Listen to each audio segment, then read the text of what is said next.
Welcome to the Gratitude Podcast, where we discuss all things growth, personal development, and how to live intentionally and purposefully.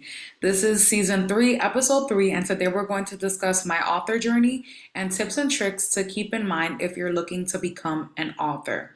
So, first things first, I took the hybrid publishing route, so I can't speak to traditional publishing. So, everything that I'm mentioning today is coming from my experience going through hybrid publishing. For those of you that don't know what hybrid publishing is, it's pretty much self publishing, but you have a team where you're working with a company to guide you through everything, as opposed to you just having to do everything alone and having to outsource a copy editor, a cover designer, a layout editor, and all these fun things. So, I took the hybrid publishing route for my first book, Reroute Postgrad Guide to Success, Physically, Mentally, and Financially. I worked with an organization. It was fantastic. I want to say I spent around $6,000 to bring my first book to life, and this didn't come out of pocket. Shout out to my community.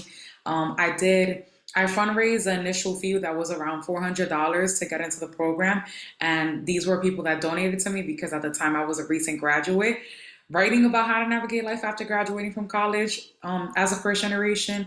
And I just tapped into my community because I didn't have the funds to be able to support my dreams of writing this book. Then I did like a crowdfunding campaign, and people started pre-ordering my book, and that's how the book came to life. Eventually, I did turn it into an audiobook. This did come out of pocket, and it was around $2,000, I want to say. So in total, between the physical copy of the book and the audiobook, ebook as well, it all turned out to be around $8,000 or so.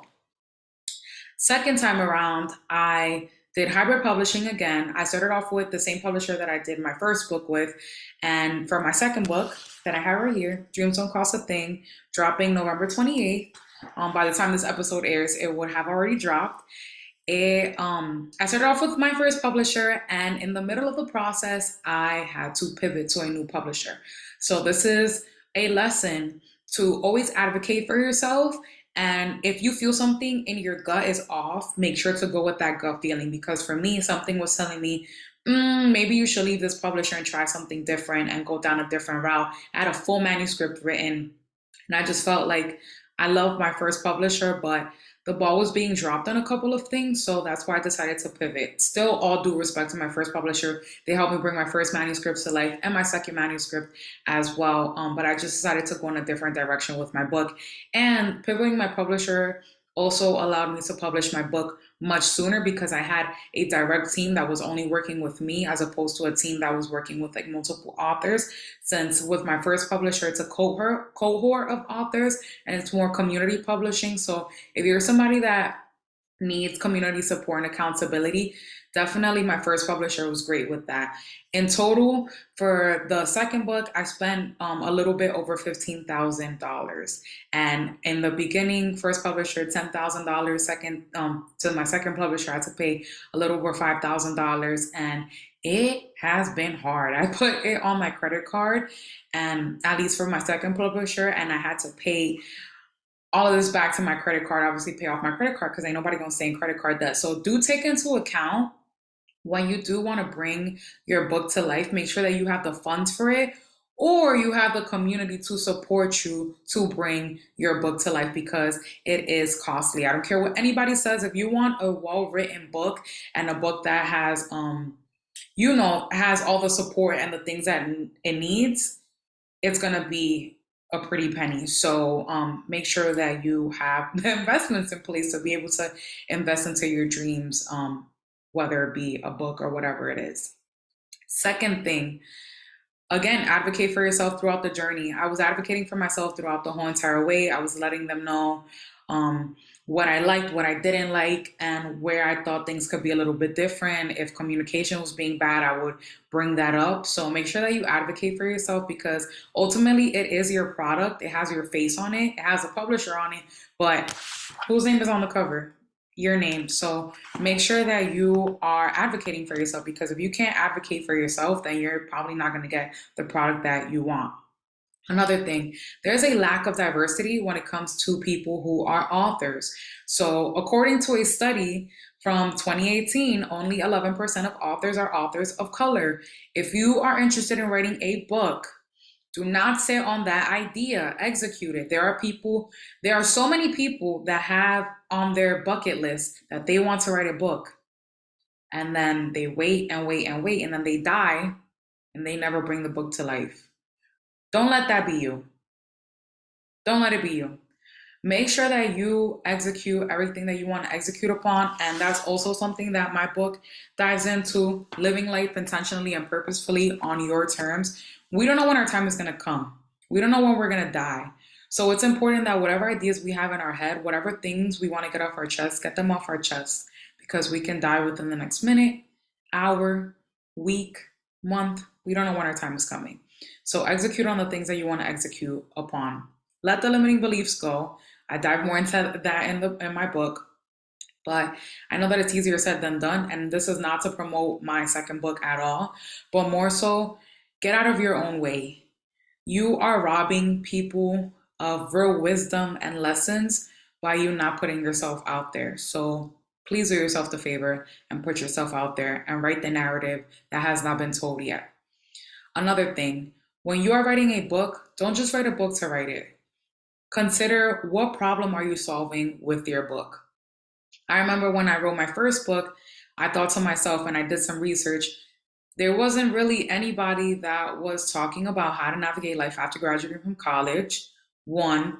Two, the books that were out were not written from the perspective of myself and folks that come from similar backgrounds as myself, growing up in the projects, growing up around violence, going to a predominantly white institution, being first generation, being Afro Latina, being Black, being Latino, being child of immigrants, whatever it may be. There was not somebody talking about it from this perspective. And that's why I took it upon myself to write my first book. Another thing, I felt so much imposter syndrome when I was writing my first book, and I didn't let that get me in the way. So even if you feel the imposter syndrome, feel it, let it go, drop it, thank you, next.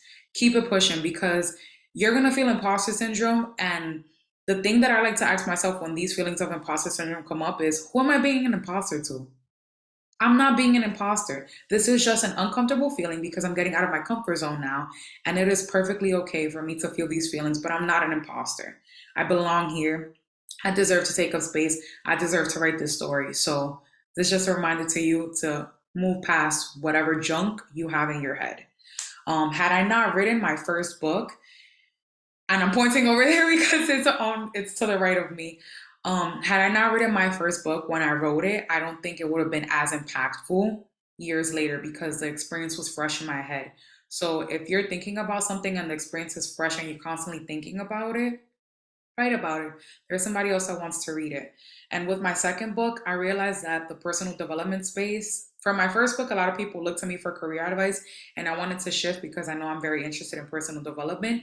In the personal development space, people, the majority of them are white. There are white males. There's not people that look like me that are my age, 26, talking about personal development, talking about mindset. So for me, I was just like, all right, I need to change this up, because it's nice to hear advice from these men. I'm not saying that they don't give good advice. They do give good advice, but I don't think that they write from a perspective understanding the struggles that folks like me endure. So that's what I'm keeping in mind in my book, writing from that narrative, because I know what it's like to struggle to grow up with poor parents, that you have to take out student loans to go to college. Now you got debt burdening you, and it's like, how can I think limitless and fearless and live intentionally when I got debt on the back of my mind? That's just one example. So I wanted to change this narrative. And I also realized that a lot of people have negative mindsets. A lot of us get beliefs passed down from our parents, which I'm going to dive into in another episode. And we just carry these beliefs. Well, we never question where these beliefs come from or if they're true. So that's another thing to keep in mind, and something that I bring up heavily in my second book. So I say all of this to say, if you're interested in writing a book, please don't block your blessings. Don't block other people from your blessings and the blessing that you can give them. Go after it. I understand that it's difficult to be perceived, to be seen, for people to read your work, to see your work, but it is okay. Think about the impact that your words can have on people. There are some people, and this is what kept me going with writing my second book, especially because it was much more difficult than writing my first book. I was thinking to myself, there's people out there that are really dealing with some heavy stuff right now. Now, I'm not saying that my book is gonna like change your lives like from one day to another, but if you do implement the things that I talk about in this book, your life will change. I promise you that because I everything that I'm sharing in this book it's from my personal experience and my life has transformed through it. And I'm not saying that like every single day I'm just like, and I'm living like the perfect life, but I'm working towards it. And I think that it's beautiful to take people on the journey. So don't rob people of the life lessons that they're meant to learn through you. Thank you so much for listening to this episode. If any part of it resonated with you, please do feel free to share it with your network. And as always, I love you so much.